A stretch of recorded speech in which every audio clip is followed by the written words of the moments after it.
Hey, y'all. Welcome back to another episode of the Short Term Show. Today, we have a very exciting guest. You're probably familiar with her if you're a Bigger Pockets listener. And today we have Kathy Fettke. How's it going, Kathy? Wonderful. Happy to be here. Love talking about short-term rentals and real estate in general. Well, we are very happy to have you. So first off, let's just introduce you to our audience in case they're not familiar. Tell us a little bit about yourself and how you got into real estate investing. Yeah, I'm the founder of Real Wealth. I am from California. So 20 years ago, it was like, how do you do this? And is it possible? And in California, it really was pretty tough to invest in real estate. So I created the Real Wealth to kind of find out how we can invest outside of California and had to become good at investing out of state. Everybody loves to talk about not investing in California. Yeah. Even though I have 3 short-term rentals here, and they you do? So Where good. Are they? Yeah. Oh, they're good? So good. Oh my gosh. Yeah. Where are they? Tell us about those. A complete accident, really. We bought a house we built a house in where I live in Malibu, which is a beach town. And as you might not know, but it's stayed very rural. And that's why it's so beautiful. It's beaches and mountains, and a lot of celebrities live here. So they've had the kind of power and clout to keep it very low built. There's like 3 hotels here, but it's a super vacation place. Where we got our land is just outside the Malibu city limits. It's in LA County, but you've probably talked about this on other shows. Sometimes when you're just outside of a metro area, but close enough to everything, it's different rules that are maybe better, but people still can stay there to go enjoy the amenities. So we're like 3 houses away from the city of Malibu, and there's so little. There's so few hotels, and there were so few short-term rentals that we just are booked all the time. Awesome. So I would like to hear, because Malibu is like an ultra luxury market. Yeah. And so that seems unattainable for a lot of people, but I want to hear, how much that costs to build and how much you make on a short-term rental in Malibu. Because I don't think I've ever met anybody in all of our 10 years of short-term rental goings on that had one in Malibu. Yeah. I mean, Timing is everything, but we found land in 2018. And I don't know if you recall, but in 2018, there was a little pause in the housing market. Anytime there's a pause and anytime there's fear, you want to really dig in and understand the fundamentals, because that could be your opportunity. And it was back in 2018 that the Fed was raising rates. If you recall, President Trump at the time had an argument with the Fed, and he's like, reverse it. And they eventually did. But in that moment, there was like 6 months where rates were going up, and the housing market just stalled. And in a market like Malibu, where we're talking about millions of dollars in homes, you can see drops of that amount. I mean, like, it fluctuates a lot in these high cost markets. So we found a piece of land. We just drove by it because we actually bought our little house in Malibu for $750,000. We bought a piece of land for $200,000. So it's kind of surprising what you can find in certain pockets of expensive markets. But this was a parcel of land that we kind of put we like emptied some accounts, some savings, some retirement accounts, because we're like, this is a good deal. We knew it was just, it's like a mile from the beach, but it's hard to build in Malibu. And so a lot of people won't do it. But when we found the parcel, we're like, this is too good of a deal. We sent our builder down to the county, and they said, it's actually shovel ready. Everything's been approved. You're good to go. Probably wouldn't have bought it otherwise, because it's hard to get permits. What it came with is a guest house. So we actually moved into the primary. It's very hard to find a property that has a guest house in this area because they're very restrictive. We just thought, right by the time we got it built, it was 2020 and COVID had hit. And we thought, well, let's just try this thing called short-term rentals. We hadn't really done it before. We put it on the market, and holy moly, it was just booked every night. It's been crazy. Are you having trouble trying to decide which market to buy in? No problem. That's just one of the many live sessions we offer in Short Term Shop Plus. Everything you need to know about buying and managing short-term rentals from anywhere in the world, right at your fingertips. You'll also get early access to our world-famous Management Monday sessions, live each and every Monday. Don't delay. Turbocharge your generational wealth today.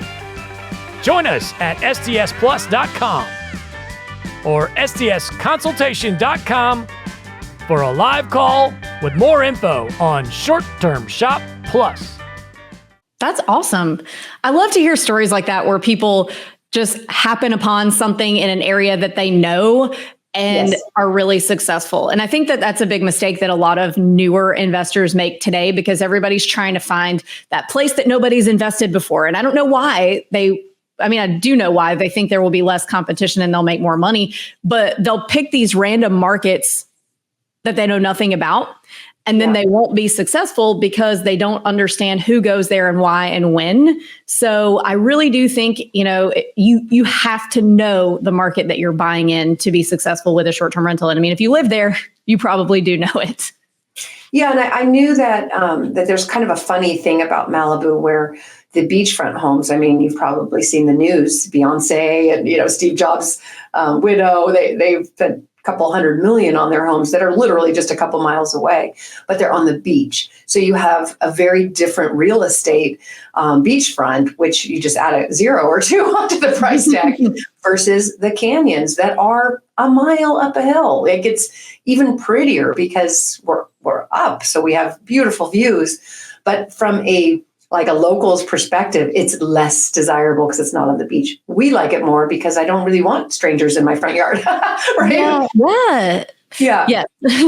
I mean, literally, I had friends come and visit, and there's this one beach I love with great surfing, and there's celebrities just that live right there. And my friend went up the stairs.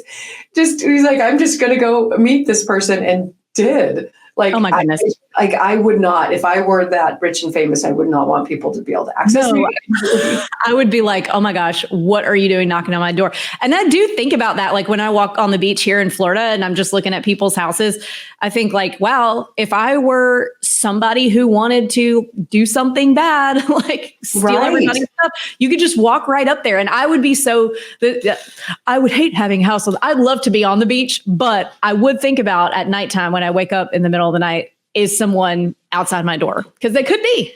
Yeah, I mean, my daughter used to babysit for some of these people, and we'd have to go help her because she'd be all alone in this glass house on the beach that anyone could look in, and yeah, she hated it. So. Oh my goodness!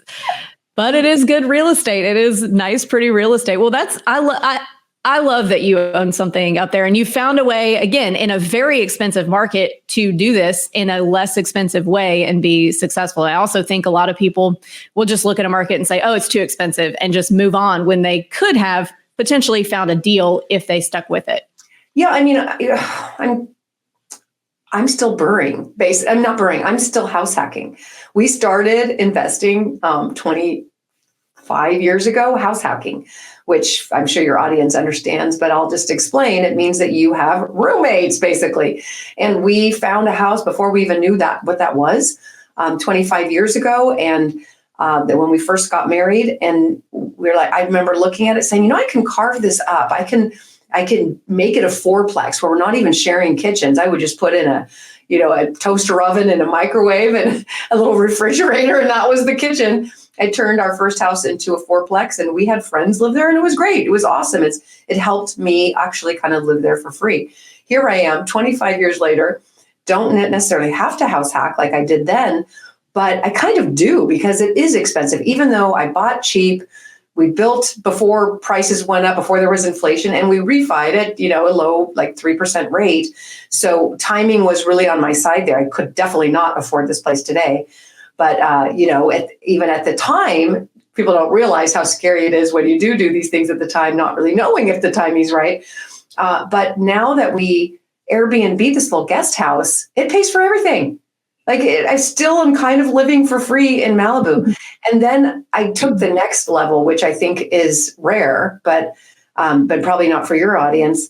But we took Rich's mom to Europe for 2 weeks because it was her dream vacation. And that was always on my bucket list. How can I take my parents on their, dream vacation while they're still able?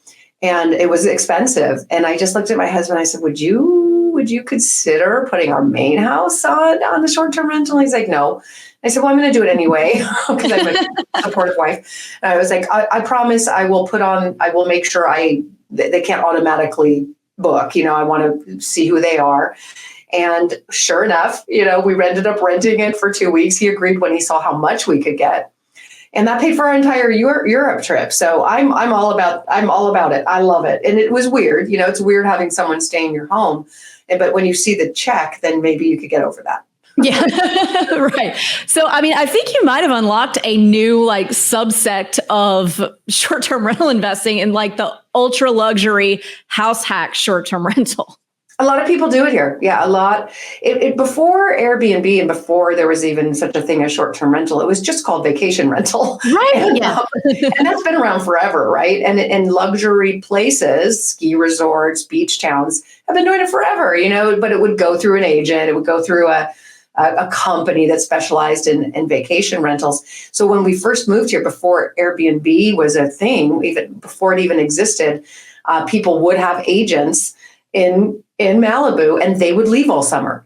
They would just rent out their place June through August. And these are wealthy people, you'd think that they wouldn't do that, but they would, because it paid for everything. It paid for everything. You don't realize when you own a large property, and ours is 5 acres, how much it costs, just in landscaping and water and there's so much overhead that, it's kind of nice. And that's what people would do here. They would just get all their expenses paid for just by leaving town for 3 months. That is not a bad life. I wonder where they go for 3 months. They go to New York or they Europe? Probably go to their Hawaii house. Well, that's definitely a niche here, the ultra luxury house hack short-term rental. I love it. I think it's great. So let's talk about your other types of real estate, because I want everyone to understand what a prolific real estate investor you are, and what other types of real estate you have. How long you have been doing it. A long time, I'm pretty sure. And just all the other little pieces. Yeah, sure. So like I said, 20 years ago, I was living in California. I figured out I still am, but in Northern California, which is even more expensive and you don't get much for it. You can have $1 million house and it sure doesn't look like one. But, we were just young, just married, and we'd managed to house hack our way into real estate. But, we're sharing with 3 other families. Not totally ideal, although we did enjoy it because it was friends. But when Rich, I probably heard this story, when my husband, he's a redhead, he went to have his skin checked and found out he had melanoma. The doctor told him it probably is too late to save him, and he probably had 6 months to live. It's a shocking story. I had 2 very young kids. I was like, oh my gosh, I'm not even going to stop and think about this, that the doctor's wrong. I'm just like, the doctor's wrong. But I wanted to give Rich a break and let him get off the treadmill that he'd been on. He'd been providing for us. I was a stay-at-home mom. My career had been in broadcasting. So I fired that up again. I was like, I'm going to take my little radio show in San Francisco and turn it into my desperate quest to understand how to make passive income, how to take over the finances as a stay-at-home mom. I wanted to be there for my family during this difficult time, but also, forgot how to make money. A lot of people don't realize when you're a stay-at-home mom, you can become irrelevant, I guess is the best way to say it, pretty quickly, because the world changes so fast. It's hard to get back into the work world. So I just thought, I'm going to use my skills, which is broadcasting, and find out how people create this magical thing called passive income that I know nothing about, but want to learn. So I just fired up my real estate, it was just a radio show. It was before a podcast, and just started interviewing people who had created it. And that's when I had Robert Kiyosaki on the show. And he said, and again, this is like 2005. And he said, you've got to get out of California and these sand states, Florida, California, Arizona, Nevada, because prices had really like gone up 40% every year. It was crazy because of those easy mortgages back then. And he goes, the safety is Texas, because they have very strict lending laws because of the S&L crisis of the 80s, the banking crisis they had. They didn't allow some of those crazy loans. And they also had, because they got so affected by the S&L crisis and the oil crisis in the 70s, they decided to not be dependent on oil and make it a very attractive place to do business. They were offering, this is, Texas for sure is known about this today, but people didn't know back then. And it was like they were offering tax credits for businesses to move there. And Kiyosaki explained it on the show. So I was like, oh my gosh, that makes so much. There's so much sense. There's job growth, population growth, but the housing costs are still really low. So I jumped on a plane, figured out, like you said, know your market. Even though I didn't live there, I learned the market. I spent a week there in Dallas just meeting with property managers, 1 or 2 every day, just to understand where is rental demand, where are the jobs, what are the rental rates, what do people want, what kind of property. And I learned so much that I came home with 5 properties, not because we were wealthy at all, but we were struggling. Remember, we were going through this difficult time. By the way, Rich is healthy today. The doctor was wrong. He did survive that.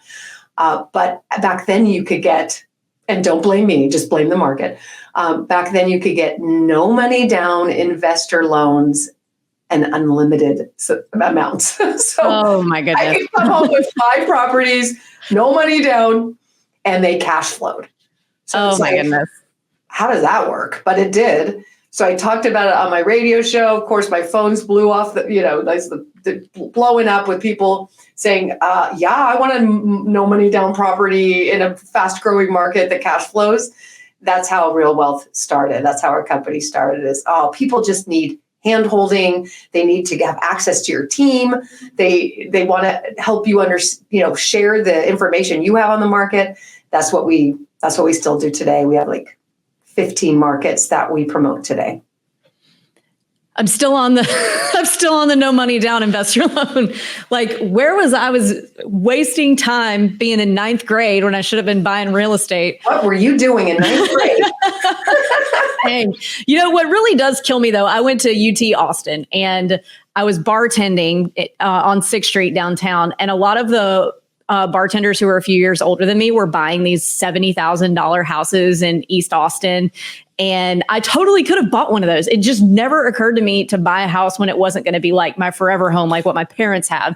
Yeah. And those are worth $1.5 million today. And I could have bought one a year and house hacked them. And I whatever, I'm fine with where I am, but I just look back and see so much opportunity. This is probably why I am so fanatical about it and about women leadership too, because as a little girl, talk about prices going up. I was born and raised in the Silicon Valley before computers, right? So I could have bought homes for $50,000 in Menlo Park, in Atherton, in the most expensive place in the world right now. And my mother, of course, I was like 2, but I remember my mother saying to my dad, who was a dentist, Doug, we should buy a few of these little homes. And my dad would be like, oh, Barbara, that's crazy talk. Who's going to manage them, But if my dad had listened to my mom, I would be a trust fund kid and I would be a mess. So it's probably good. Yes. Well, like they say, the best time to buy real estate was always yesterday. And the second best time is today. Today. Yep. If you want to buy a short-term rental in one of the best vacation markets in America, you're looking for the Short-Term Shop. They are the experts in the vacation rental space. Their team of realtors are fantastic. And if you use the Short-Term Shop to buy your home, you'll have access to free classes with me to teach you how to get your property up and running. Join us at theshorttermshop.com, brokered by EXP. Short-Term Shop Plus has live and recorded sessions on the following topics: creating compelling listings, marketing your STR property, setting up a new listing, managing from a distance, finding and acquiring your first or next STR. Live revenue management audits with the pros. Analyzing an STR for gross revenue. All of this and much, much more is now available at your fingertips with Short Term Shop Plus.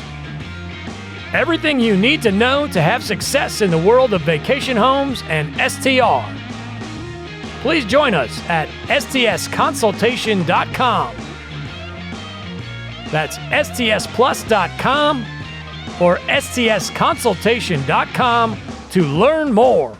Well, speaking of today, let's talk about your book that you have coming out. I don't know if you mentioned in your intro that you do host one of the shows on BiggerPockets on the market, and you have a new book coming out through BiggerPockets. So let's hear about that.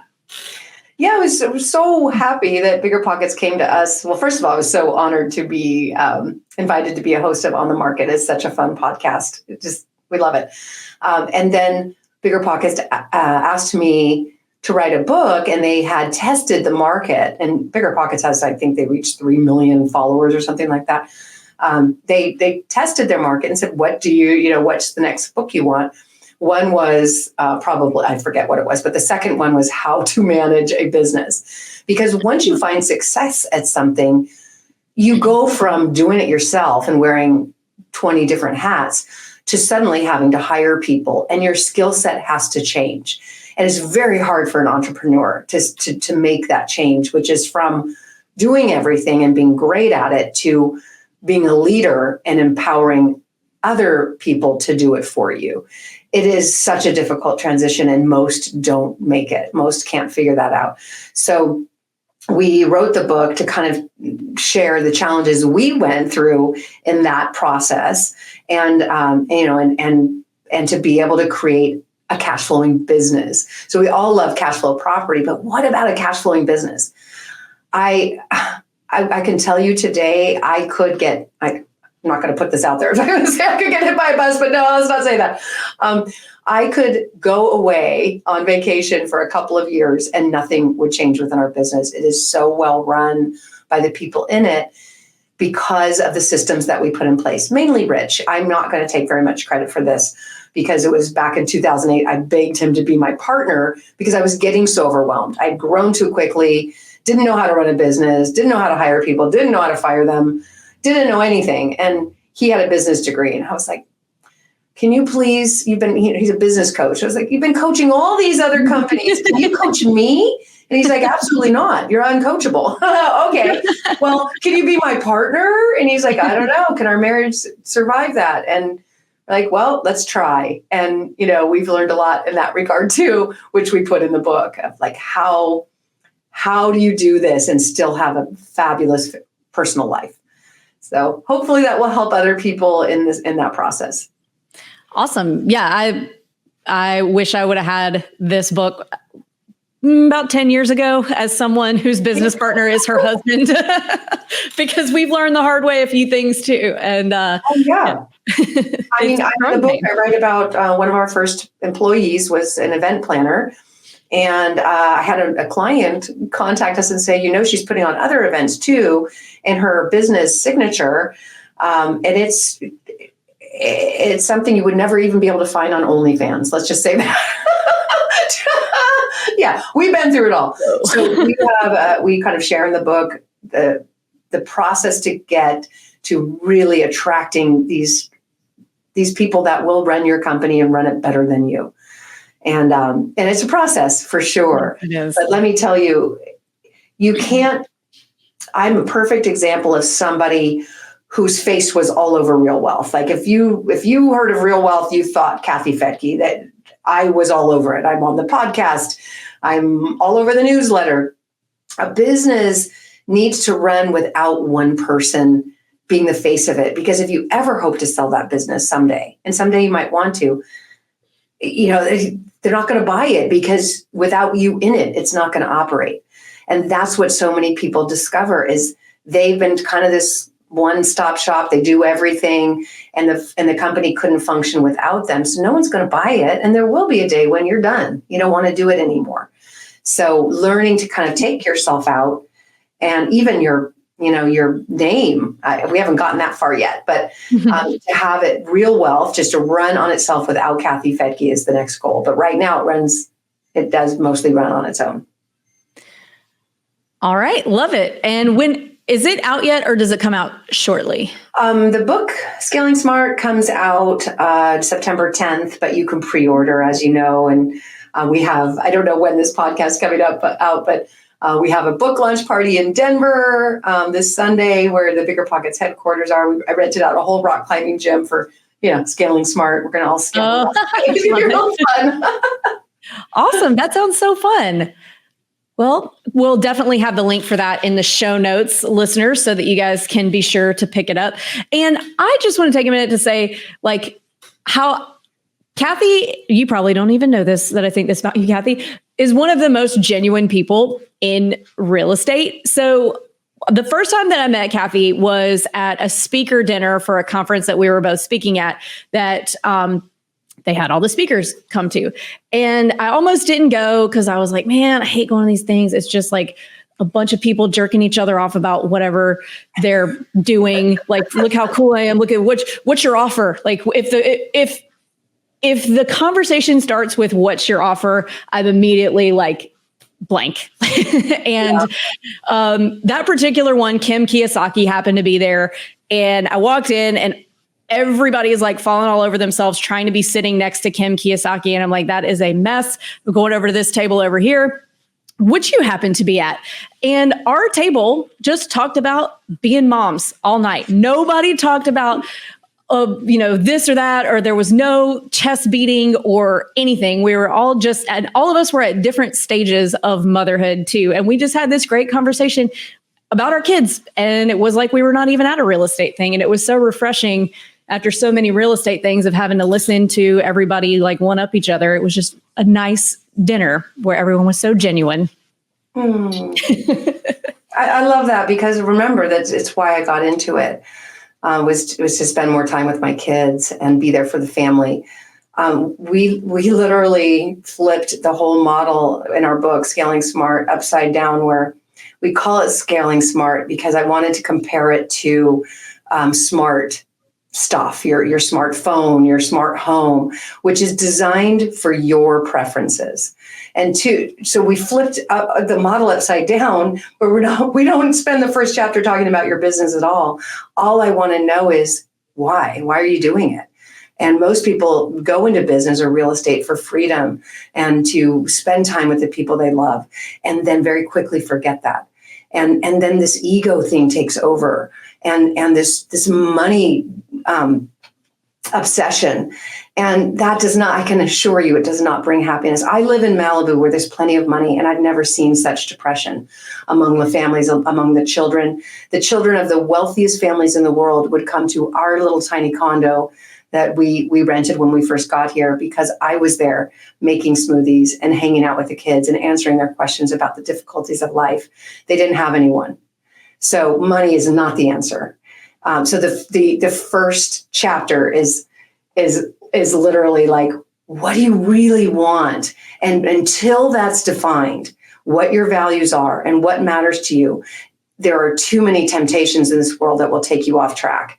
And if you are not super, super clear, let me tell you, you might end up with kids who don't, like the kids in Malibu who would tell my daughters they don't want anything to do with their families. They don't want to hang out with them, where my kids are always home, like they're always home when they want to be, because I made it a priority.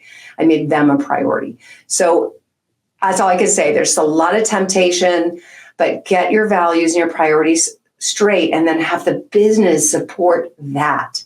That comes first. The business supports that versus we give up everything for that business and then realize now we're overweight, we're unhealthy, we've lost our relationship with our partner and our kids.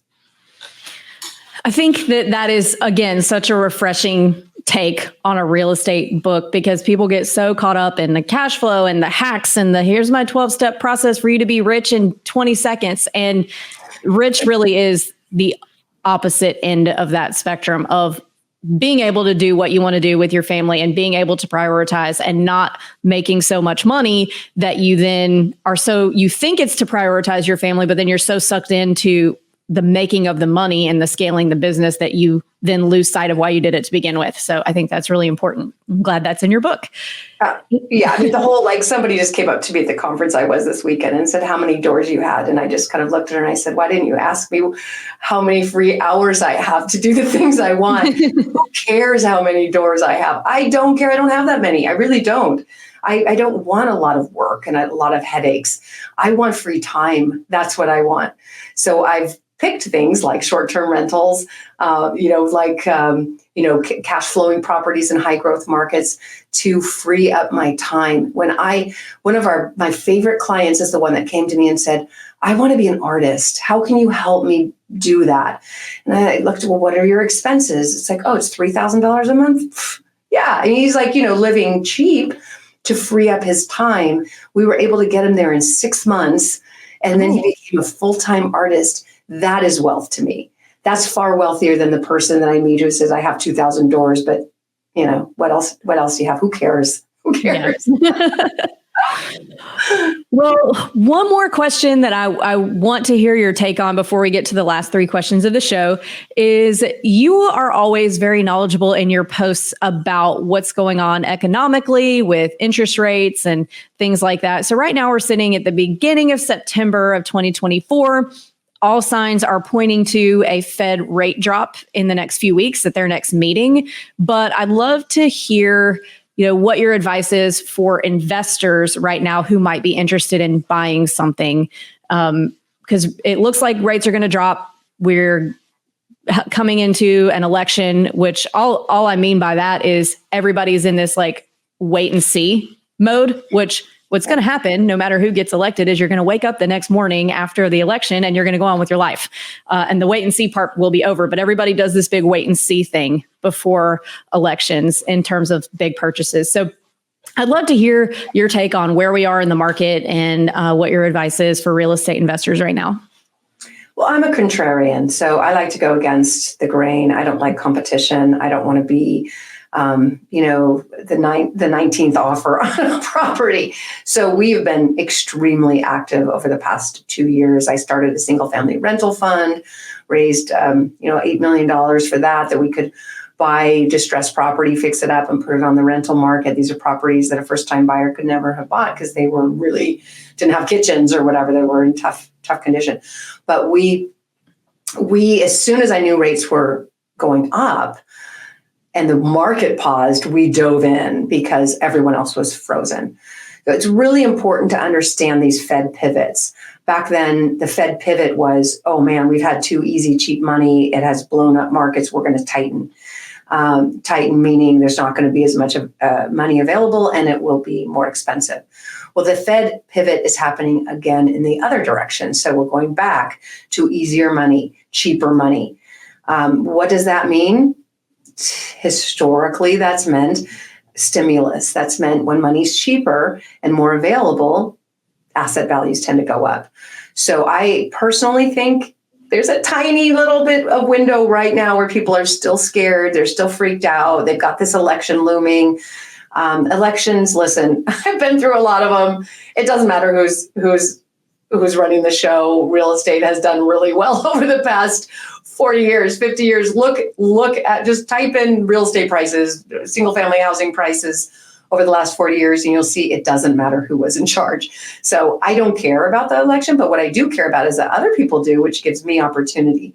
And so I do feel like there's a month of really great opportunity, but mortgage rates have already come down. The market has already priced in these rate cuts in terms of mortgage rates. We've already seen rates come down. So all the data we're seeing in the news right now is from a couple of months ago when rates were higher. So again, it has people confused because they're looking at old data versus what's next. What's next is rates coming down. And in my opinion, with the lack of supply in the single family, 1 to 4 unit housing, it's going to be mayhem again. Every time rates go down, sales go up. So if you don't want a lot of competition, now's the time to get in. In terms of commercial real estate, the rate cuts will help those who are in bad shape in commercial property, because those loans are adjustable. So the Fed cutting rates will help the commercial real property world. But as far as mortgage rates, that's more tied to the bond market. Unless we see a lot of job losses, we won't see mortgage rates come down a whole lot more. And I'm not hoping for more job losses. Right. All right, Kathy. So we're to the last 3 questions of the show that we ask all of our guests. And the first one would be, or is, what advice would you give 20-year-old Kathy? There's like 6 guys I would tell her not to date. We all have those. Yes. Okay, there's that. But 20-year-old Kathy, wow, just believe in yourself more. You have a voice. Research, don't believe, don't be gullible, get the facts, get the data. And you have value. You have tremendous value. Good advice. And I kind of already just asked this question, but we're going to ask it again. What advice do you have for, let's say, a brand new real estate investor who's looking to get started today? An investor trying to get started today needs to understand that it's hard, but it's never been easy. It's always been hard to get into real estate, and there does need to be some sacrifice, I guess is the best way to say it. I house hacked. I had people living in my home. I parceled it off so that we weren't sharing a kitchen and bathrooms and stuff. But, there's just kind of this sentiment that things should be easy. It's never been easy. Even when homes were $50,000, $60,000 when I was young, my dad was a dentist and it was hard for him to buy an $80,000 house. Back then you had to put a bigger down payment on it. There weren't all the programs in place. You could put 3% down on a property today for your primary residence. There's no excuse. Just, there's plenty of ways to get in, and through your show and Bigger Pockets, you hear people every day who are doing it. So don't be a victim. It's always difficult, but you can overcome it. You can do it. If it matters. If you don't get into assets, you will be left behind. So you got to do what it takes to get into assets. I agree with that. I'm still hurting over the 0% down investment. Yeah, 3%'s not bad though. 3%'s not bad. Right, 0% was better. All right, Kathy, last question. What is your favorite book that's impacted your mindset? The Science of Getting Rich was a game changer for me. I know I've said it a few times on this podcast, but mindset is everything. If you or I lost all of our money, we'd probably build it back pretty quickly because we know how. So, and we believe we can. The people who make a certain salary could lose their job and go get another job with that salary because they know how. So mindset is everything. And the Science of Getting Rich helped me to overcome the blocks I had about being wealthy. I didn't know anyone who was wealthy, even though my dad was a dentist. He had 5 kids. We were never wealthy. I wore hand-me-downs my whole life until I could get a job at 16 and buy my own clothes. So, we're not necessarily born with a wealth mindset. So until you have that in place, it's going to be really hard to build wealth. So Science of Getting Rich. All right. Great one. And very last thing before we go, if our listeners want to follow you, find you, how can they do that? realwealth.com is our website.